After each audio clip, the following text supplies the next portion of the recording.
Welcome to my video on this Dyson Ball Animal 2 model number UP24. It's basically a small ball allergy but for larger and busier homes.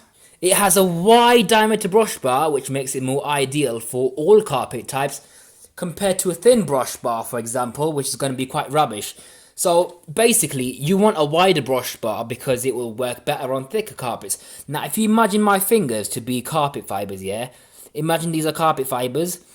The thin brush bar will open the carpet fibres about that much, but the wide brush bar will open the carpet that much, allowing for deeper brush bar action, and also it allows for the dirt to be sucked out a lot easier from deep within the roots of the carpet. So yeah, this is brilliant. The vacuum has 3 suction settings on the head. So first of all, you can see the minor setting. What this does is, see these gaps in the front, yeah? There's one here, one there. If I put up minus, see how the gate's shut? This allows for airflow to come out these vents. And what that does is it makes a vacuum easier to push when it's hard to push on a more thicker carpet or a resistive carpet. So it will just make the vacuum a lot easier to push.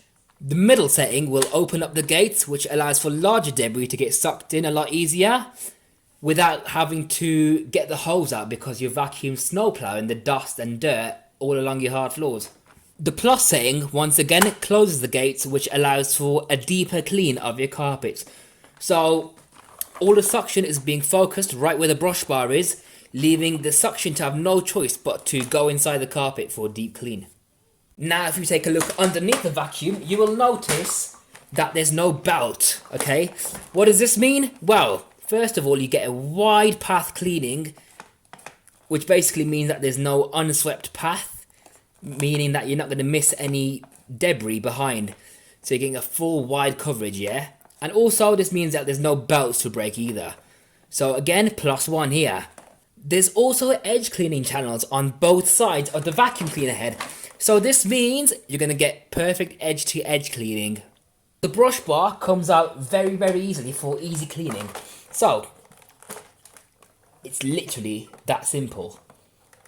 That actually came out with the end cap. That's mad. But yeah, the whole thing slides out for easy cleaning.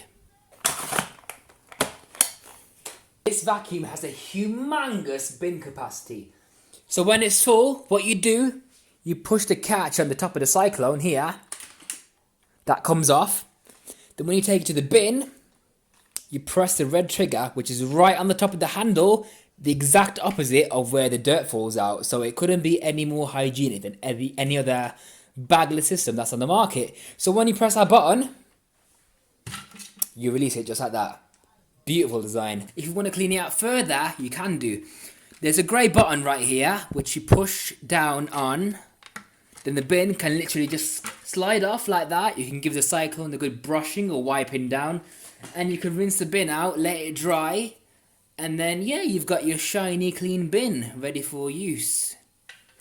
It has radial root cyclone technology, so what that basically means is you get constant suction room after room. So think of a tornado. How does a tornado work? It spins air at such high G-forces, yeah?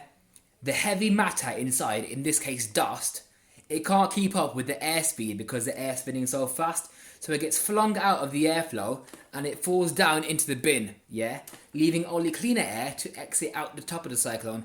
So this works just like a washing machine spin cycle where, again, it spins very fast and all the water gets flung out the air. And that's literally how it works. These cyclones are about 98% efficient, so it does keep the filter clean, but obviously the filter's there to filter the air before it goes to the motor. That filter, give that a wash once a month and you're good to go. There is, however, a secondary filter in the ball. Yeah, so the second filter is in the ball. So you just undo this blue part. By the way, all the blue parts on a Dyson mean that they require maintenance. So yeah, it just highlights what needs maintaining. So things like the brush bar and the filters. Anyways, there's your filter. It is a high-grade HEPA filter. So it's meant to capture everything, and yeah, that's what keeps your air clean, and you can literally breathe the exhaust out of this vacuum, and you'll be more healthier than what you're breathing right now. So yeah, that's the HEPA filter that you wash once a month alongside the pre-motor filter. And then you've got to line this back up again. It's a bit tricky, I know, but you do get used to it. It's not that bad at all, and it's still getting annoying. There we go, we've done it now. So you keep turning it, and then you get a loud click, or bunch of clicks. Like that. And there you go, you're all set. This is a Dyson ball, so it means you can steer around furniture and make sharp 90-degree turns. This vacuum has a quick release wand with a hose setup that has a swan neck design, so it puts less stress on the hose. You can use the wand to reach up high, or save you bending over to reach down below. Also, you can detach the wand from the hose like that, attach your preferred tool of choice, and then you can use the hose for handheld cleaning, whether it's on your stairs, your car, your sofa, you name it.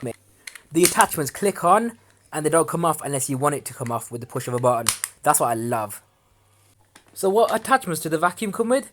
Well, it has a stair tool, as you can see, which is that one there, and that crevice tool is a 2-in-1 combination brush. So it's a crevice tool with a soft dusting brush that can be removed as well if you find it annoying and too bulky and gets in the way. It has airflow vents on the crevice tool, so if there's too much suction, you have airflow relief. There's a tangle-free turbine tool for pet hair, which doesn't get tangled in hair at all, and there it is spinning. So the brushes counter-rotate and it rolls the hair up into little balls instead of getting wrapped around the brush. Honestly, this thing is quite rubbish because it doesn't spin that fast. Yeah, let me demonstrate this for you.